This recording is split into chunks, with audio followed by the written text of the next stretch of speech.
السلام علیکم ناظرین۔ 9/11 کے بعد یہ جو نیو یارک امریکہ پہ اٹیک ہوا تھا، اس جو اٹیک انہوں نے خود کرایا تھا اور افغانستان پہ پھر بمباری کی اور لاکھوں مسلمانوں کو، ہمارے افغان بھائیوں کو قتل عام کیا اسامہ بن لادن شہید کے نام پر۔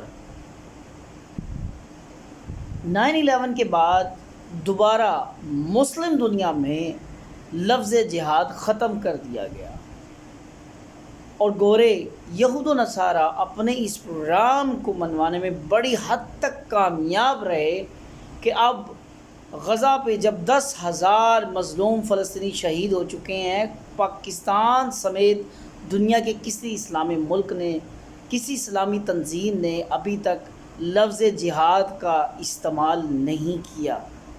9/11 بہت بڑا بہانہ تھا، ڈرامہ تھا۔